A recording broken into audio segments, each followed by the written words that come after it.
Salut à tous et bienvenue sur ma chaîne Lit & Rêve. Avec un peu de retard, je vous fais enfin ma vidéo sur mon bilan du mois de février. Et donc on va commencer tout de suite.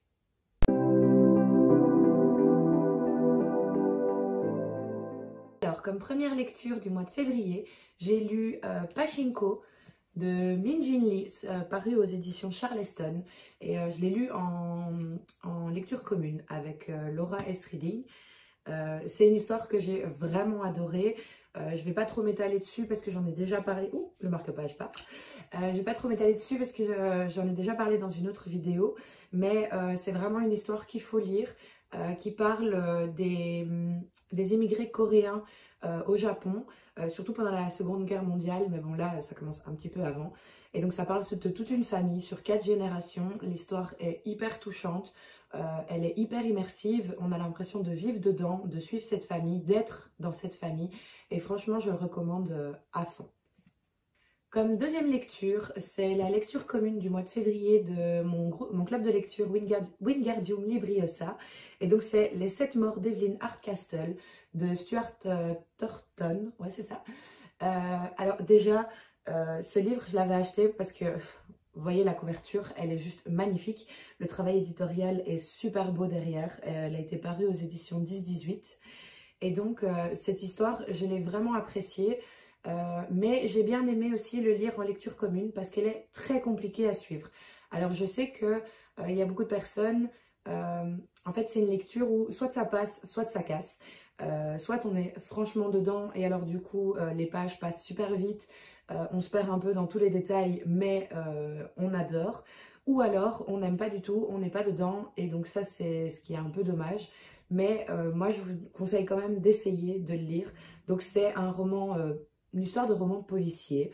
Bon, c'est un policier, mais moi, ça m'a fait fort penser à un Cluedo. Donc en fait, c'est l'histoire de... Aidan Bishop, c'est ça, qui va revivre la même journée plusieurs fois pour essayer de découvrir qui a tué Evelyn Hardcastle dans le manoir des Hardcastle, justement. Et donc, c'est toute une histoire. En fait, c'est assez spécial parce que plusieurs détails sont repris plusieurs fois. Comme on revit plusieurs fois la même journée, même s'il y a quelques changements, bien évidemment, on revoit plusieurs détails. Parfois, on se dit, bah, c'est long, etc. Mais au final, tous les détails sont hyper intéressants. Moi, j'ai vraiment bien aimé avec les filles du club de lecture. On a fait je ne sais pas combien d'hypothèses, même si au final, on n'était pas du tout dans l'hypothèse de fin. Mais c'était vraiment très chouette à lire. En troisième lecture, j'ai lu Le Royaume assassiné de Alexandra Christo, paru aux éditions des Axus. À la base, j'avais craqué pour ce livre à cause du livre en fait. Voilà, c'est un magnifique livre-objet. Je l'ai en édition cartonnée. Il est magnifique, donc on peut voir ici quelques illustrations. Dans le livre aussi, il y a beaucoup de petits détails. J'essaye de vous en trouver un. Donc c'est en fait à chaque début de chapitre, il y a des petites tentacules qui caractérisent le personnage féminin ou alors une petite boussole avec le monde qui caractérise le personnage masculin. Et parfois, il y a des illustrations comme celle-ci et donc je trouve ça juste magnifique. Le travail éditorial est super. Celle-ci, c'est les éditions des Axus qui les a publiées. Mais je pense que même dans la version originale, le travail éditorial est le même en fait. Donc voilà, je le trouve super beau.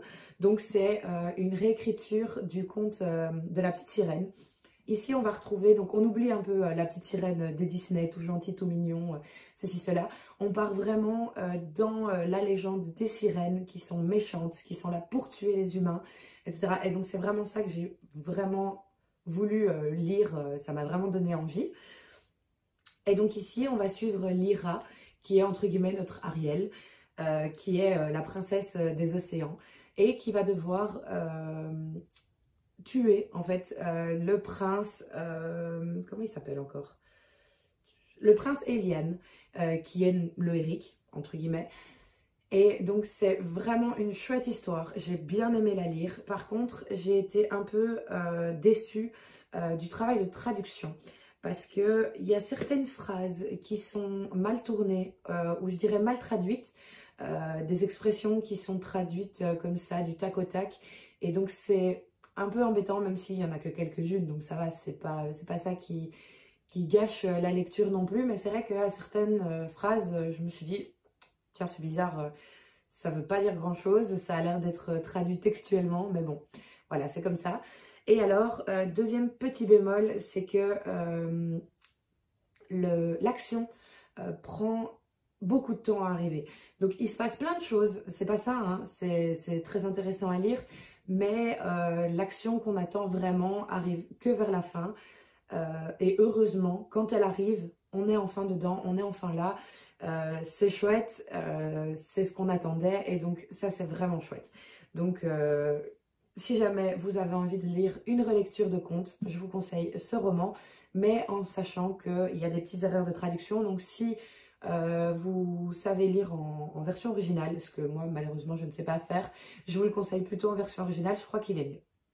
Et alors, comme quatrième et dernière lecture de ce mois de février, j'ai lu En voiture Simone de Aurélie Vallogne.